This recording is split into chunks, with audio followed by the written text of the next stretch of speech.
Hello കുട്ടികളെ, എന്തൊക്കെയുണ്ട് വിശേഷം? എല്ലാവരും സുഖമായിട്ടിരിക്കുന്നല്ലോ അല്ലെ? ഇന്നത്തെ വീഡിയോ 9th കുട്ടികൾക്ക് വേണ്ടിയിട്ടുള്ളതാണ്. ക്ലാസ് 9th ഫിസിക്സിലെ വർക്ക് എനർജി ആൻഡ് പവർ എന്ന് പറയുന്ന ചാപ്റ്ററിൽ നിന്നുള്ള എക്സസൈസ് ക്വസ്റ്റ്യൻസ് ആണ് നമ്മൾ ഡിസ്കസ് ചെയ്തുകൊണ്ടിരിക്കുന്നത്. കഴിഞ്ഞ ദിവസം നമ്മൾ ക്വസ്റ്റ്യൻ നമ്പർ 8 വരെയാണ് ഡിസ്കസ് ചെയ്തത്. ഇന്ന് ക്വസ്റ്റ്യൻ നമ്പർ 9 മുതൽ 13 വരെയുള്ള ടെക്സ്റ്റ് ബുക്ക് എക്സസൈസ് ക്വസ്റ്റ്യൻസിന്റെ സൊല്യൂഷൻ ആണ് വീഡിയോയിൽ ഉൾപ്പെടുത്തിയിട്ടുള്ളത്. അപ്പൊ നമുക്ക് ഏതൊക്കെയാണ് ക്വസ്റ്റ്യൻസ്, എങ്ങനെയാണ് ആൻസറിലോട്ട് എത്താൻ നോക്കാം കേട്ടോ. അപ്പൊ ഇന്നത്തെ വീഡിയോയിലെ ആദ്യത്തെ ചോദ്യം ടെക്സ്റ്റ് ബുക്ക് എക്സസൈസിലെ ക്വസ്റ്റ്യൻ നമ്പർ 9 ആണ്. A certain household has consumed 250 units of energy during a month. How much energy is this in joules? അപ്പൊ യൂണിറ്റ് ഓഫ് എനർജിയും ജൂളും തമ്മിലുള്ള ഒരു റിലേഷൻ നമുക്കറിയണം. യൂണിറ്റ്സ് ഓഫ് എനർജി എന്ന് പറയുന്നത് കൊമേഴ്ഷ്യൽ യൂണിറ്റ് ആണ്, which is kilowatt hour, KWH എന്ന് എഴുതും. SI യൂണിറ്റ് എന്ന് പറയുന്നത് എനർജിയുടെ കൊമേഴ്ഷ്യൽ യൂണിറ്റ് ആണ് കിലോ വാട്ട് അവർ എന്നുള്ളത്. അതേസമയം SI unit of energy is joule. പിന്നെ നമ്മൾ പഠിച്ചിരുന്നു, ഒരു കിലോ വാട്ട് അവർ എന്ന് വെച്ചാൽ ജൂൾ എന്ന് പറയുന്ന വാട്ട് സെക്കൻഡ് ആണ്. കിലോ വാട്ടിനെ വാട്ടിലോട്ട് കൺവേർട്ട് ചെയ്യാനായിട്ട് നമ്മൾ 1000 കൊണ്ട് മൾട്ടിപ്ലൈ ചെയ്യണം. അതുപോലെ അവറിനെ SI യൂണിറ്റ് ആയിട്ടുള്ള സെക്കൻഡിലോട്ട് കൺവേർട്ട് ചെയ്യാനായിട്ട് 3600 കൊണ്ട് മൾട്ടിപ്ലൈ ചെയ്യണം. അപ്പൊ നമുക്ക് ഇതിനെ എങ്ങനെ എഴുതാൻ പറ്റും?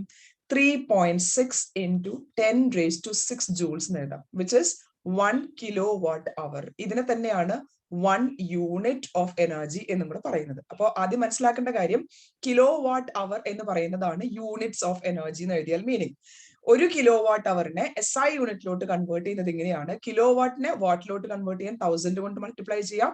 അവറിനെ സെക്കൻഡിലോട്ട് കൺവേർട്ട് ചെയ്യാനായിട്ട് 3600 കൊണ്ട് മൾട്ടിപ്ലൈ ചെയ്യാം. അപ്പോൾ 3.6 into 10⁻⁶ എന്ന് എഴുതാം. അപ്പോൾ ഇതാണ് ഒരു യൂണിറ്റ്. സോ 250 യൂണിറ്റ്സ് എന്ന് വെച്ചാൽ എന്തായിരിക്കും? 250 into 3.6 into 10⁻⁶ ജൂൾസ് ആയിരിക്കും. അപ്പൊ ഇവിടുത്തെ ഒരു സീറോ എടുത്തിട്ട് നമുക്ക് ഇതിനെന്ത് എഴുതാൻ പറ്റും? 25 into 36 into 10⁻⁶ എന്ന് എഴുതാം. 25 into 36 എത്ര വരിക? It will be equal to 900, right? So 900 into 10⁻⁶ joules. ഈ രണ്ട് സീറോസും കൂടെ ഈ 10 to the powerലോട്ട് ആഡ് ചെയ്യുവാണെങ്കിൽ you can write it very beautifully as 9 into 10⁸ joules. അപ്പോൾ 250 യൂണിറ്റ്സ് ഓഫ് എനർജി എന്ന് വെച്ചാൽ 9 into 10⁸ joules ആണ് SI സിസ്റ്റത്തിലോട്ട്. അപ്പൊ ഇതെങ്ങനെയാ കൺവേർട്ട് ചെയ്തെന്ന് എല്ലാവർക്കും മനസ്സിലായി കാണുമെന്ന് വിചാരിക്കുന്നു.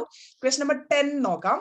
An object of mass 40 kilogram is raised to a height of 5 meter. അപ്പൊ മാസ് തന്നിട്ടുണ്ട്, which is 40 kilogram, is raised to a height, h തന്നിട്ടുണ്ട്, എത്രയാണ്? 5 meter above the ground. അപ്പൊ അതിന്റെ പുറത്ത് acceleration due to gravity 10 meter/s² എന്ന് എടുക്കുവാണെങ്കിൽ what is its potential energy? Potential energy, gravitational potential energy formula നമ്മൾ പഠിച്ചു, which is mgh. എമ്മും ജിയും എച്ചും എല്ലാം നമുക്ക് തന്നിട്ടുണ്ട്. ജസ്റ്റ് മൾട്ടിപ്ലൈ ചെയ്യാം. m is 40 into g is 10 into h is 5. അപ്പോ 5 4s are 20. 2000 joules potential energy, whether it is potential or kinetic energy. Energy എന്ന് വെച്ചാൽ ജൂൾസ് ആണ് യൂണിറ്റ് അല്ലെ? അപ്പൊ 2000 ജൂൾ എന്നുള്ളതാണ് നമ്മുടെ ക്വസ്റ്റ്യൻ നമ്പർ A, ആദ്യത്തെ ചോദ്യം. ഇതിൽ രണ്ട് ക്വസ്റ്റ്യൻസ് ഇൻവോൾവ് ചെയ്തിട്ടുണ്ട് അല്ലെ? ആദ്യം ചോദിച്ചിരിക്കുന്നത് what is it's potential energy at that height. അത് 2000 ജൂൾ ആണെന്ന് മനസ്സിലായി. If the object is allowed to fall, find its kinetic energy when it is halfway down എന്നാണ് ചോദിച്ചിരിക്കുന്നത്. അപ്പൊ 5 meter ഹൈറ്റിലുള്ള സമയത്ത് kinetic energy is 2000 joule. Half way down എന്ന് വെച്ചാൽ എത്രയായിരിക്കും? 2.5 meter above അല്ലെ? 5 meter നിന്ന് ഹാഫ് വേ എന്ന് പറയുമ്പോൾ 2.5 meter. അപ്പൊ ആ സമയത്തുള്ള ബി പാർട്ട് കാണാനായിട്ട് നമുക്ക് ആദ്യം പൊട്ടൻഷ്യൽ എനർജി ഹാഫ് വേയിലുള്ള പൊട്ടൻഷ്യൽ എനർജി കണ്ടുപിടിക്കാം, which is mass is 40 into g is 10 into height 2.5 എന്നാണ് കൊടുക്കേണ്ടത്, right? Which will be equal to 1000 joules. 5 മീറ്ററിലായിരുന്നപ്പോ 2000, ഇനി 2.5 മീറ്ററിലായപ്പോ 1000 ജൂൾസ് ആണ് നമുക്ക് കിട്ടിയ പൊട്ടൻഷ്യൽ എനർജി. പക്ഷെ നമ്മുടെ ചോദ്യം എന്താണ്? Find it's kinetic energy when it is half way down. പകുതി താഴേക്ക് വരുന്ന സമയത്തുള്ള കൈനറ്റിക് എനർജി ആണ് നമ്മളോട് ചോദിച്ചിരിക്കുന്നത്. അപ്പൊ ടോട്ടലി 5 മീറ്ററിൽ ഉണ്ടായിരുന്ന സമയത്ത് ടോട്ടൽ എനർജി എത്രയായിരുന്നു? പൊട്ടൻഷ്യൽ എനർജി മാത്രമായിരുന്നു, right? So total energy will be equal to potential energy half way down plus kinetic energy halfway down. അപ്പൊ total energy at the highest position എത്രയായിരുന്നു? 2000. ഹയസ്റ്റ് പൊസിഷൻ ആവുമ്പോൾ അവിടെ kinetic energy ഇല്ല, potential energy മാത്രമേ ഉള്ളൂ. കാരണം എന്താ? ഒരു ഒബ്ജക്ട് ഹയസ്റ്റ് പൊസിഷനിൽ ഇരിക്കുമ്പോൾ അതിന്റെ വെലോസിറ്റി 0 ആണ്. അപ്പൊ അവിടെ നിന്നാണ് അത് ഫോൾ ചെയ്ത് തുടങ്ങിയിട്ടുള്ളത്, right? So 2000 equal to potential energy half way down നമ്മൾ കാൽക്കുലേറ്റ് ചെയ്തു. How much? 1000 plus kinetic energy halfway down. Appo our answer question എന്തായിരുന്നു? Kinetic energy halfway down will be equal to ഇതിനെ നമ്മൾ ഇങ്ങോട്ട് കൊണ്ടുവരണം, right? So it becomes 2000 minus 1000 which will be equal to 1000 joules. അപ്പോൾ ഇതിൽ രണ്ട് ചോദ്യത്തിനും ഉത്തരം എങ്ങനെയാണ് കണ്ടുപിടിച്ചത് എല്ലാവർക്കും മനസ്സിലായിട്ടുണ്ടാവും എന്ന് വിചാരിക്കുന്നു.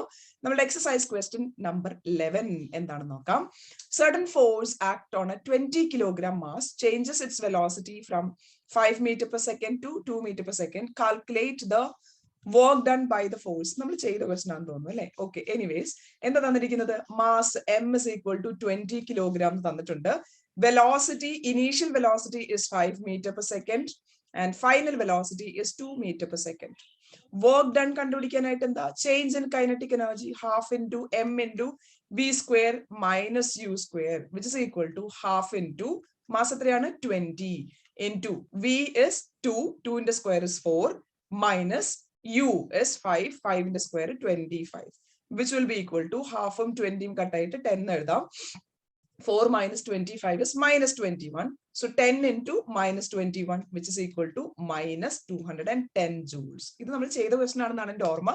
ഓക്കെ, അപ്പോൾ വർക്ക് ഡൺ കാൽക്കുലേറ്റ് ചെയ്യാൻ പറഞ്ഞാൽ ചേഞ്ച് ഇൻ കൈനറ്റിക് എനർജി കണ്ടുപിടിച്ചാൽ മതി. കാരണം ഇവിടെ നമ്മൾ ചെയ്യുന്ന വർക്ക് എന്തിനായിരുന്നു യൂസ് ചെയ്തത്? It is to reduce the speed, velocity of the object, right? അടുത്ത ചോദ്യം, what is the work done by the force of gravity on a satellite moving round the earth? Justify your answer എന്ന് പറഞ്ഞിട്ടുണ്ട്. എർത്തിന് ചുറ്റും ഉള്ള satellite elliptical അല്ലെങ്കിൽ more like a circular ഓർബിറ്റിലാണ് revolve ചെയ്യുന്നത്. Force will be acting, always acting towards the centre. Gravitational force will be acting downwards. So direction between the force and displacement will be 90 degree. നമ്മൾ പഠിച്ചിരുന്നു work will be zero if മൂന്ന് conditions ആണ്: force equal to zero, or displacement equal to zero, or force is perpendicular to displacement. ഈ മൂന്ന് കേസിലും work is done said to be zero. അപ്പൊ ഇവിടെ ഒരു സാറ്റലൈറ്റ് എർത്തിന് ചുറ്റും റിവോൾവ് ചെയ്യുന്ന സമയത്ത് the force will be always acting perpendicular to the direction of its displacement. So work done will be zero.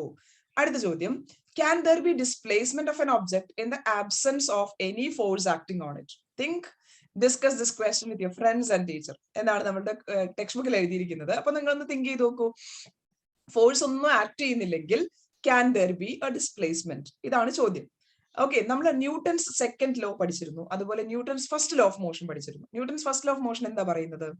an object continue to be in its state of rest or of uniform motion unless an external and balanced force is acting on it. അപ്പൊ force act ചെയ്തില്ലെങ്കിൽ റെസ്റ്റിൽ തന്നെ ഇരിക്കണം എന്ന് നിർബന്ധമില്ല. Object can be in uniform motion. അതായത് second law അനുസരിച്ച് എന്ത് പറഞ്ഞു? Force equal to M into A എന്നാ പറഞ്ഞു, റൈറ്റ്?